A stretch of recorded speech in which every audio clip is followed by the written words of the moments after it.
Case of Sandesh Kali in West Bengal, the women have confirmed on video that BJP leaders forced them to file fake statements.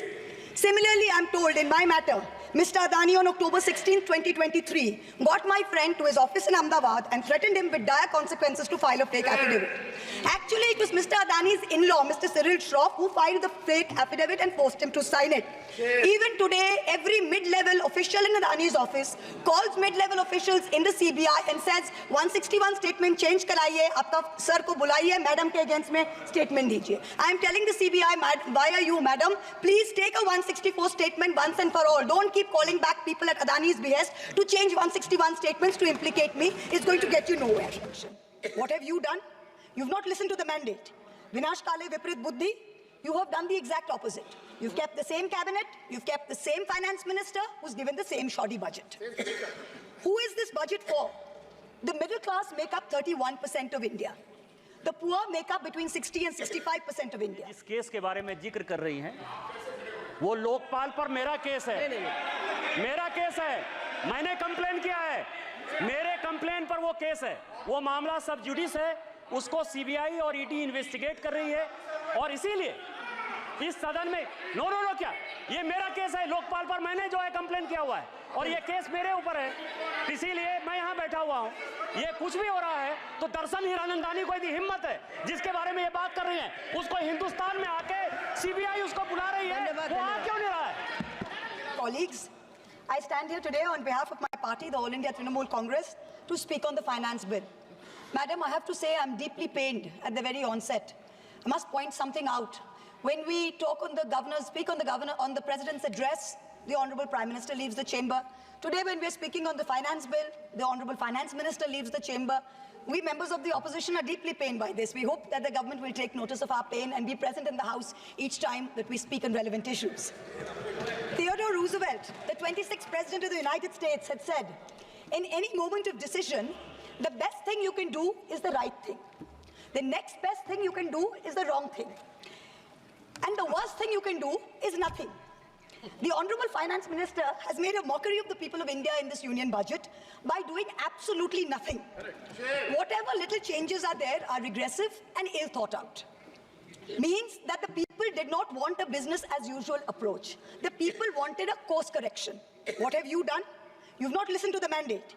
Vinash Kale Viprit Buddhi, you have done the exact opposite. You've kept the same cabinet, you've kept the same finance minister who's given the same shoddy budget. Who is this budget for? The middle class make up 31% of India. The poor make up between 60 and 65% of India. I will demonstrate how this budget systematically strangles the poor and the middle class. This is a kursi bajao budget, a save the chair budget for this government, and even that it doesn't do very well. Broadly, there are two types of taxes: direct taxes, indirect taxes. Direct taxes are known as progressive taxes. Why are they progressive? So income tax, property tax, investment tax on capital gains, these are done in a way that the richer you are, the more tax you pay. So they're kind of fairer.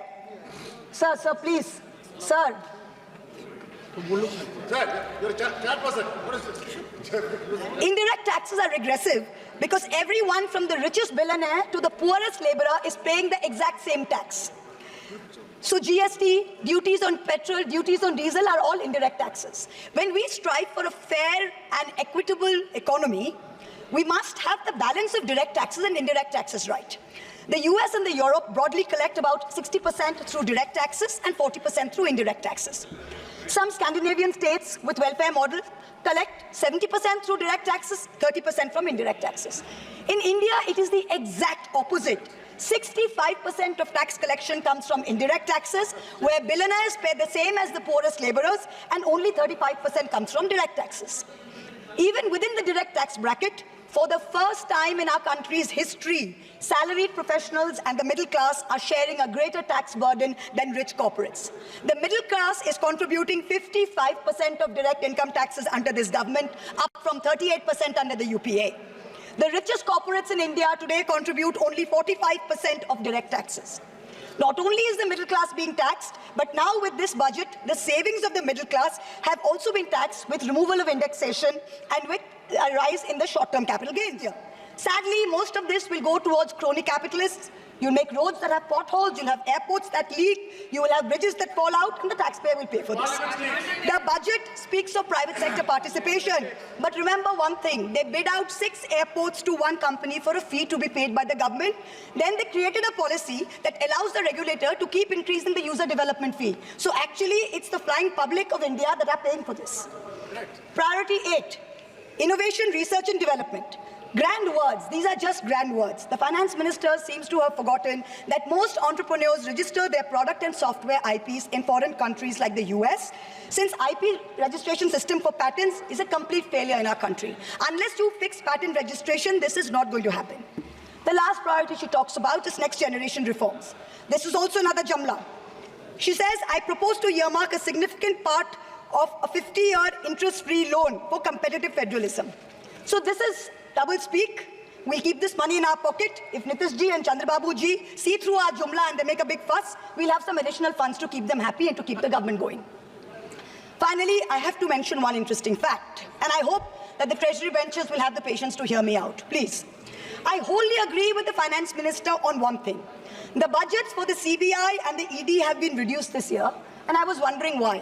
Is it because the voters didn't like the fact that you were using the CBI and the ED to go after the opposition and file fake affidavits? Or is it because you have outsourced the CBI and the ED completely to a businessman in Ahmedabad who's controlling the whole thing? Why have you reduced it? Number one, the former Maharashtra Home Minister highlighted how BJP leaders and agencies have threatened him to filing a fake affidavit. In the case of Sandesh Kali in West Bengal, the women have confirmed on video that BJP leaders forced them to file fake statements. Similarly, I'm told in my matter, Mr. Adani on October 16, 2023, got my friend to his office in Ahmedabad and threatened him with dire consequences to file a fake affidavit. Actually, it was Mr. Adani's in-law, Mr. Cyril Shroff, who filed the fake affidavit and forced him to sign it.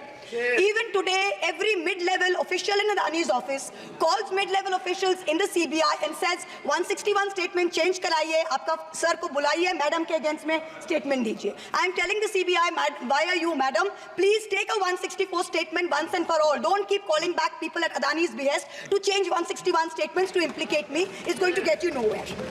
Let us reduce the CBI and the ED budget to zero. Let us, Mr. Adani pay the full 1,500 crores. Let us outsource it completely to him. End of story. In short, this Kursi Bajao budget is a desperate attempt by the government to stick its head in the sand and act like that the mandate of 2024 never happened. But the coming days are going to prove the instability of this government and the inefficacy of its economic policy. We wait for that day. Thank you very much, madam. Thank you. माननीय सदस्य member has made specific allegation against the government in the particular business house, and she has been tortured like anything. The matter may be referred to the privilege committee. Suamoto privilege committee has to take action on this. It was very serious allegation. A member of parliament is being tortured by a business house, and still it is being doing. That has to be looked into by the privilege committee. The privilege of सभापति महोदया, ये जिस case के बारे में जिक्र कर रही हैं, वो लोकपाल पर मेरा केस है। मेरा केस है। मैंने कंप्लेन किया है। मेरे कंप्लेन पर वो केस है। वो मामला सब जुडिस है। उसको सीबीआई और ईडी इन्वेस्टिगेट कर रही है और इसीलिए इस सदन में नो क्या ये मेरा केस है लोकपाल पर। मैंने जो है कंप्लेन किया हुआ है और ये केस मेरे ऊपर है, इसीलिए मैं यहाँ बैठा हुआ हूँ। ये कुछ भी हो रहा है तो दरअसल हीरानंदानी को यदि हिम्मत है जिसके बारे में ये बात कर रही है, उसको हिंदुस्तान में आके सीबीआई उसको बुला रही है, वो आ क्यों नहीं रहा है? माननीय सदस्य श्री अरुण नेहरू जी।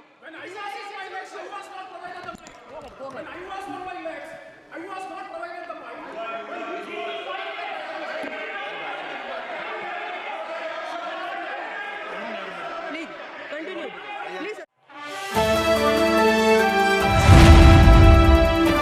द इंडियन खबर, सच आपके सामने।